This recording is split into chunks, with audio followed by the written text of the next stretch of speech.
The name of the book is Hometown Kid, City Kid, a true story of a basketball team amidst demographic change. Jim Dimick Jr. joins us, and his story is one that some people might even know. For those who don't, we're going to enlighten you as to what it was like and what he went through. Jim, thanks for coming on. Thank you, Kate. I'm glad to be here. What was it that finally made you decide, I'm going to tell the story, I'm going to write this story? Well, I was hired as the boys basketball coach in Richfield, Minnesota in 2001. I was the coach there for 9 years. The school district was going through rapid demographic change. My basketball team was 80% white kids who lived in homes. They were sons of homeowners in Richfield. My first year, my last year, the basketball team was 80% black kids.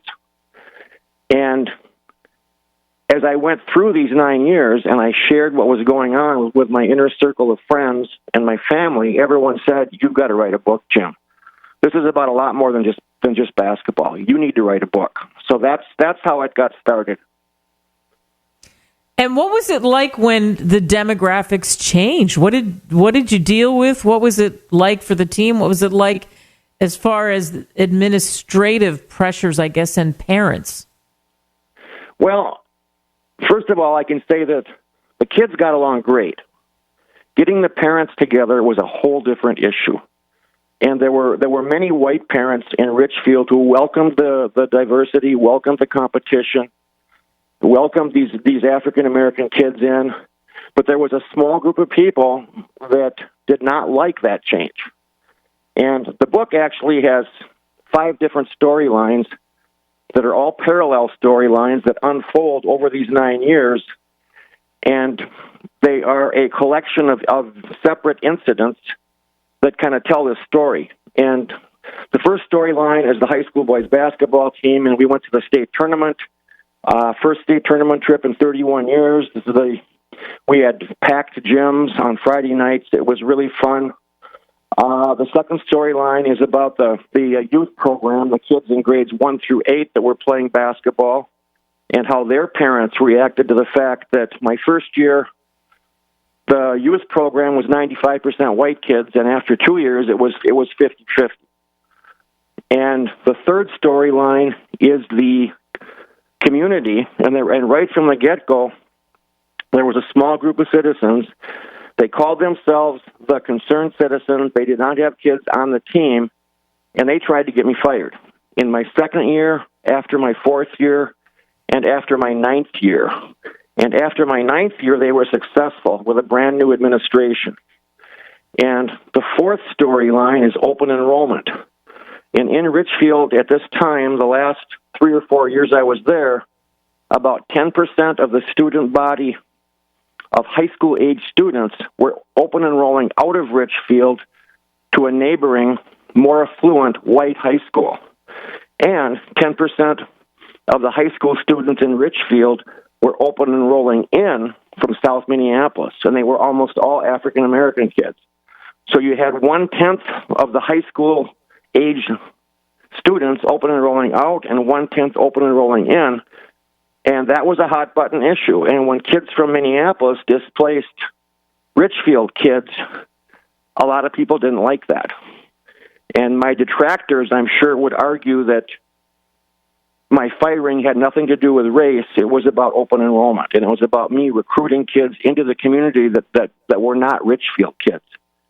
However, if you look at the percentage of open enrollment kids in the basketball program, that never changed over 9 years. It went from a white team of Richfield kids to a black team of Richfield kids. And the fifth storyline is about coaches being fired. And in Minnesota, there was a bill passed in 2007, whereas a high school coach, if he or she gets fired, he or she can request a hearing in front of the school board and state their case why they should be reinstated. And I exercised this right, and I listed the positive attributes of the program, both academically and athletically. And then I showed the school board with charts and definitions and pie graphs that if we ran the program the way the complainers wanted us to run it, it would be a textbook case of systemic racism, backed up with an argument of tokenism. And so it's those 5 storylines, and they all kind of intertwine and tell the story of how this inner ring, tight-knit suburb reacted to this. And there was a lot of positives, but there were some negatives. How tough was it for you? And obviously, because you were passionate, you liked coaching the team, the kids got along, the kids were easy. It had to be really tough on you to constantly battle these opinions of people and what they were doing, and then ultimately getting fired. Had to be rough on you. How did you bounce out of that? Well, what happens is, Kate, every year that you go through this, and people come at you and attack you, your skin gets thicker. And it wasn't easy. It definitely wasn't easy. It was tougher on my wife and my father than it was on me. But, every time something happened, my skin was thicker, and I came to realize early on that these people were going to try to get me fired for any possible reason they could think of. So I had to be perfect in all of my behavior. And that just became like a sixth sense. You were always aware that somebody was trying to, watch you make a mistake somehow and then tell everybody and then spread the word and add up more evidence as to why I should be fired. And in the end, when I was fired, it was not embarrassing at all. Everybody was surprised, I think. A lot of Richfield people came up to me and told me, we didn't want you fired. We had no idea this was coming. You did a great job. Thanks so much. So I had a lot of positive feedback from people in Richfield throughout the entire process. What do you hope people who are listening to this conversation across the U.S., what do you hope they take away from your book, this conversation, and getting your book, Hometown Kid, City Kid, A True Story of a Basketball Team Amidst Demographic Change? Well, if I could back up a little bit, I also realized that in order to give the documentary of what happened in my 9 years there a platform, I had to write I had to write a short history of the suburb and a short history of the high school athletic program. So, and I've had people tell me that have read the book, well, it tells the story of the inner ring suburbs of Minneapolis. It tells how those suburbs have changed demographically. And I would like the book to raise questions about how we as northern United States white people react to this when kids of color move into our school district. And, it forces us to look ourselves in the eye and ask ourselves, now, are we being welcoming, or are we being old-fashioned and racist about this? And one of my friends said, when you add up all the separate incidents, you have to ask the question, was race an issue? And I know that the answer to that question is going to be divided. There'll be some people that would say race is not an issue here at all. It wasn't an issue. And other people have told me, well, race was definitely an issue. So there's two different opinions on this situation that I went through.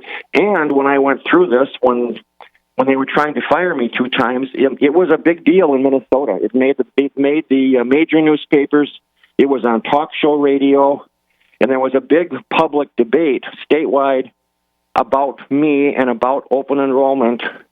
And but they didn't really talk about demographic change at all. That was kind of swept under the carpet. And the book shows that was part of this whole controversy. Wow. What do your family and friends think now that, yes, you did it, you did the book? Oh, I've had a lot of positive feedback. In fact, I was over at Richfield for a parade 3 weeks ago, and a woman came running up to me. Oh, I got your book. I read the book. I loved it. I'm telling all my friends to read it. I had a retired gentleman in his 80s who played sports for Richfield back in the 1960s when they were a statewide power, and he came up to me and he said, Jim, I read your book. It's awesome. It tells the good and the bad about Richfield, and we needed to hear that. So there's been a lot of positive comments from Richfield people, which has really given me encouragement. Well, good luck with the book. You can get it on Amazon, Barnes & Noble. Jim Dimick Jr., Hometown Kid, City Kid, a true story of a basketball team amidst demographic change. All the things that he talked about, the 5 storylines, all of that is wrapped into this. Thank you. Thank you, Kate.